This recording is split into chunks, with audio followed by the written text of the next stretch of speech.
ओम श्री परमात्मने नमः। श्रीमद् भगवत गीता साधक संजीवनी।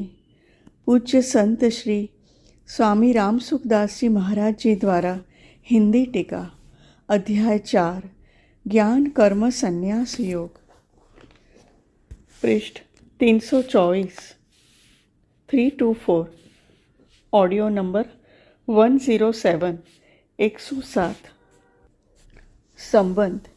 तीसरे अध्याय के 9वें श्लोक के पूर्वार्ध में भगवान ने व्यतिरेक रीति से कहा था कि यज्ञ से अतिरिक्त कर्म मनुष्य को बांधते हैं।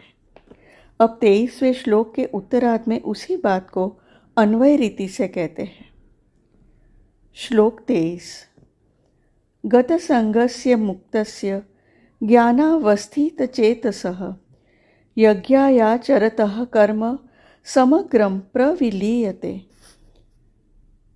जिसकी आसक्ति सर्वथा मिट गई है, जो मुक्त हो गया है, जिसकी बुद्धि स्वरूप के ज्ञान में स्थित है, ऐसे केवल यज्ञ के लिए कर्म करने वाले मनुष्य के संपूर्ण कर्म नष्ट हो जाते हैं।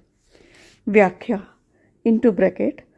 कर्मयोगी के संपूर्ण कर्मों के विलीन होने की बात गीता भर में केवल इसी श्लोक में आई है, इसलिए यह कर्मयोग का मुख्य श्लोक है।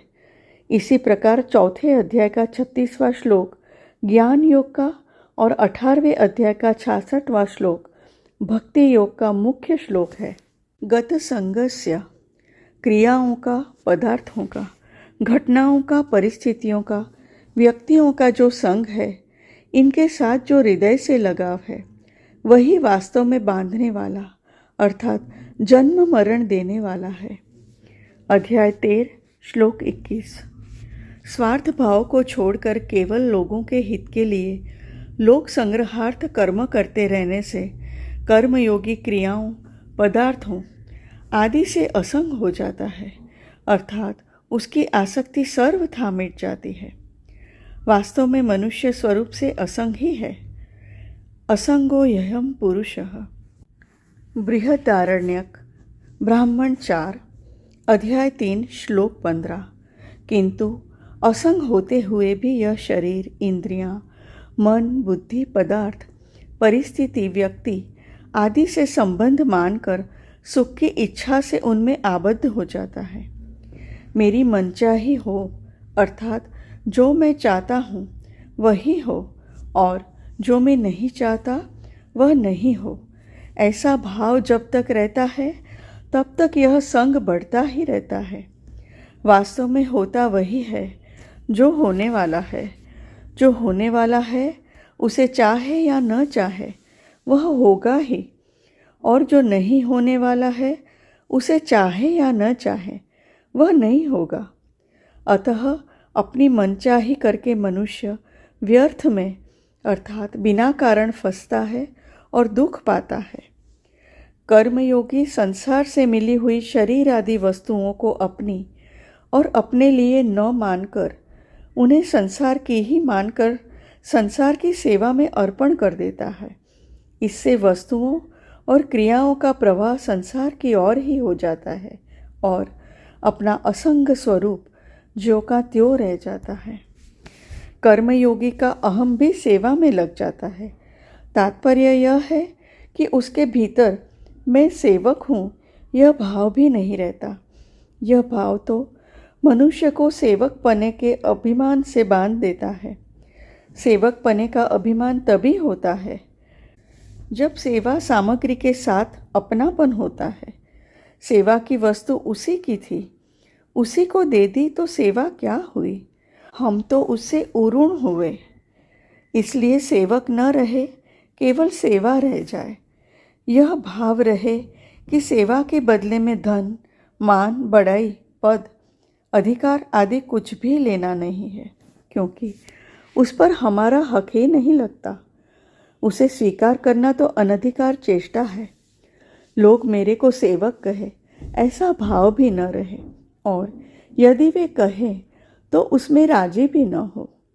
इस प्रकार संसार की वस्तुओं को संसार की सेवा में सर्वथा लगा देने से अंतःकरण में एक प्रसन्नता होती है। उस प्रसन्नता का भी भोग न किया जाए तो स्वतः सिद्ध असंगता का अनुभव हो जाता है।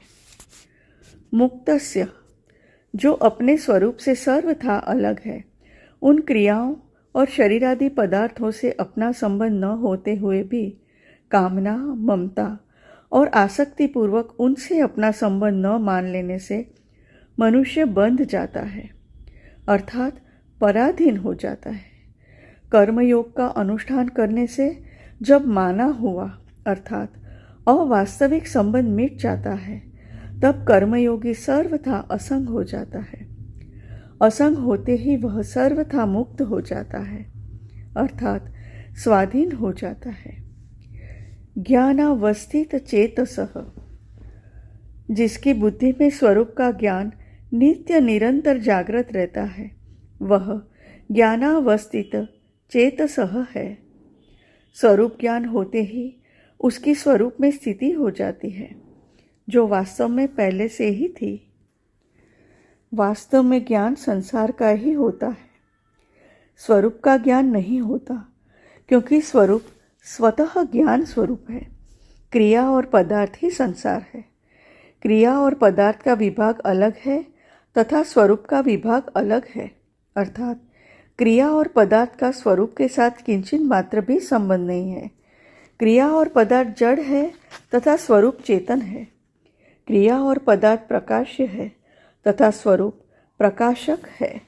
इस प्रकार क्रिया और पदार्थ की स्वरूप से भिन्नता का ठीक ठीक ज्ञान होते ही क्रिया और पदार्थ रूप संसार से संबंध विच्छेद होकर स्वतः सिद्ध असंग स्वरूप में स्थिति का अनुभव हो जाता है। यज्ञायाचरतः कर्म समग्रम प्रविलीयते। कर्म में अकर्म देखने का ही एक प्रकार है यज्ञार्थ कर्म, अर्थात यज्ञ के लिए कर्म करना। निस्वार्थ भाव से केवल दूसरों के हित के लिए कर्म करना यज्ञ है। जो यज्ञ के लिए ही संपूर्ण कर्म करता है, वह कर्म बंधन से मुक्त हो जाता है, और जो यज्ञ के लिए कर्म नहीं करता, अर्थात अपने लिए कर्म करता है, वह कर्मों से बंध जाता है। यज्ञार्थात् कर्मणोऽन्यत्र लोकोऽयं कर्म बंधनः। अध्याय 3 श्लोक 9। प्रकृति का कार्य है क्रिया और पदार्थ। इन दोनों में क्रिया का भी आदि और अंत होता है तथा पदार्थ का भी आदि और अंत होता है। क्रिया आरंभ होने से पहले भी नहीं थी और समाप्त होने के बाद भी नहीं रहेगी, इसलिए बीच में भी वह नहीं है, ऐसा सिद्ध हुआ। इसी प्रकार पदार्थ उत्पन्न होने से पहले भी नहीं था और नष्ट होने के बाद भी नहीं रहेगा, इसलिए बीच में भी वह नहीं है। यह सिद्ध हुआ क्योंकि यह सिद्धांत है कि जो वस्तु आदि और अंत में नहीं होती, वह मध्य अर्थात वर्तमान में भी नहीं होती। परंतु चेतन स्वरूप का आदि और अंत नहीं होता, वह सदा अक्रिय रूप से ज्यों का त्यों रहता है। वह चेतन तत्व क्रिया और पदार्थ दोनों का प्रकाशक है। इस प्रकार क्रिया और पदार्थ के साथ किंचित मात्र भी संबंध न होते हुए भी जब वह इनके साथ अपना संबंध मान लेता है, तब वह बंध जाता है। इस बंधन से छूटने का उपाय है फलेच्छा का त्याग करके केवल दूसरों के हित के लिए कर्म करना। संसार में अनेक प्रकार की क्रियाएं हो रही है और अनेक प्रकार के पदार्थ विद्यमान है, परंतु मनुष्य जिन क्रियाओं और पदार्थों से आसक्ति, ममता और कामनापूर्वक अपना संबंध मानता है, उन्हीं क्रियाओं और पदार्थों से वह बंधता है। जब मनुष्य कामना, ममता और आसक्ति का त्याग करके केवल दूसरों के हित के लिए संपूर्ण कर्म करता है और मिले हुए पदार्थों को दूसरों का ही मानकर उनकी सेवा में लगाता है, तब कर्मयोगी के संपूर्ण अर्थात क्रियमाण, संचित और प्रारब्ध कर्म विलीन हो जाते हैं, अर्थात उसे कर्मों के साथ अपने स्वतः सिद्ध असंगता का अनुभव हो जाता है। विशेष बात 1. कर्ता, करण और कर्म। इन तीनों के मिलने से कर्मों का संचय होता है। अध्याय 18 श्लोक 18। यदि कर्तापन न रहे तो कर्मों का संग्रह नहीं होता, क्योंकि करण और कर्म दोनों कर्ता के ही अधीन है। अतः कर्म संचय का मुख्य हेतु कर्तापन ही है। विचारपूर्वक देखा जाए तो कुछ न कुछ पाने की इच्छा से ही करने की इच्छा उत्पन्न होती है, जिससे कर्तापन उत्पन्न होता है।